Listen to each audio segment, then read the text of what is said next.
And then turning to my Sustrans hat, how can we combine community empowerment and thinking about transport?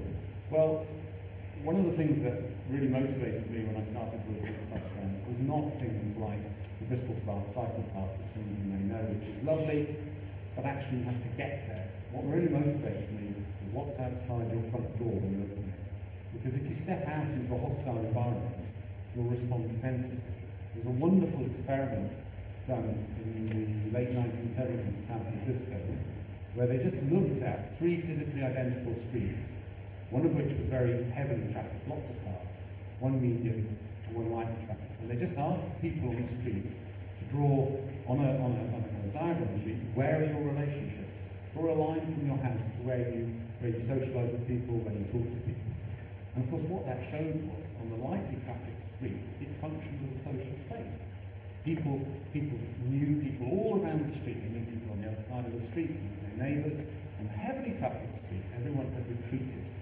They didn't know the people not only on the other side of the road, they didn't know the people, they didn't know their neighbours, because it was such an unpleasant environment that they retreated from it. They tended to live at the backs of their houses. So my question at Sustrans was, what can we do in every single residential street in the country? What kind of lever for change can we create? And of course, if we really want to create changes like that, then it has to be based on the residents' passion and knowledge and understanding of what goes on in that street. So we set up a project called DIY Streets, which is about residents redesigning their own streets with help and support from us in a way which enables them to function as a social space as well as a highway space. We've just finished the first set of pilots, and we've got our first DIY neighbourhood, which is about 1,000 households in Haringey, London, getting underway. And one of the joys of that for me, that programme, is it's not going out and proselytising. It's not saying you should behave in any way. It's saying, let's take this space together, let's work together, let's see what comes out of it. And through that process, let's see what emerges. And out of that process, we've got residents now starting to say, okay, we've redesigned the street, what happens next? We want to do something about food together, or energy together, or other things. So that's key to me, thinking about empowerment and how it relates to the environment, how it relates to all of these issues, because it opens up a space in which people then start to ask questions and make their own decisions. So there's also a connection which I wanted to kind of draw in all of those things around the kind of the way we think, the way we make decisions. And the way it's framed at the moment with this government and previous governments is that there's been an acknowledgement of what people think about the environmental case, thinking about climate change, but the underlying driver, the really powerful motivation seems to be economic growth. Everything has to enable economic growth. And when we as a country put untold billions in supporting the banks, that's because that enables economic growth. Now, going back to that model I started out with about the British balance of payments and the fact that we used to make things and sell them to the world. We stopped doing that and started selling energy. And of course now we can't sell energy.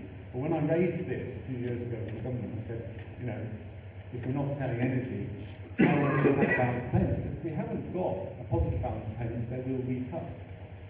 We will see all those impacts. They said, well, it's all right, we've got the financial services industry. We make an immense amount of money out of the financial services industry.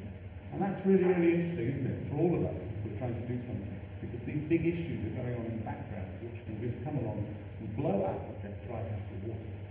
So one of the reasons that I said I'd come along and talk today, because I wanted to get a feeling from you guys what you think about the focus on economic growth, and whether it's actually part of looking at regeneration, empowerment, economic sustainability, environmental sustainability. We're starting to look at growth, the obsession with growth, and whether there's another way of framing everything that we do. And there's been some work brought out recently by a guy called Tom Compton at WWF called Common Cause. And that's looking at our underlying values and what motivates people to change. And he draws a lot from cognitive theory, which says that we don't tend to make rational decisions. We may think that we make rational decisions. We may look at the metrics about how much it costs and all of that. But actually, between 90 and 95% of the decisions we take we come to on a kind of deep emotional, intuitive basis. Do they accord with the framing inside ourselves? And if we start to look at the values that underpin our decisions, then we find that there are really different kinds of values. There are what people call extrinsic values, focused on how we perceive the world. Have we got lots of money? Are we attractive? All of those sorts of things. And then there are intrinsic values about caring, sharing, being rather than having. And Tom's point is a very simple one, in that everything we do, if we unwittingly support and foster extrinsic values, then we'll be cutting our own throats.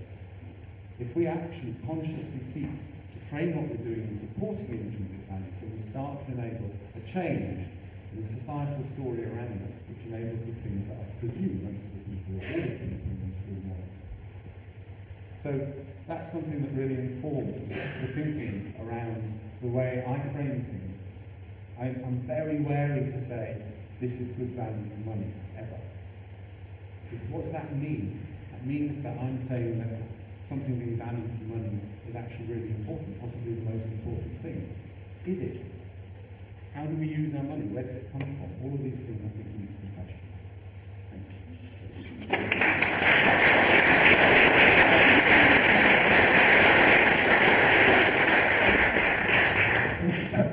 It is on the way out. Thank you, Peter. Very thought-provoking stuff.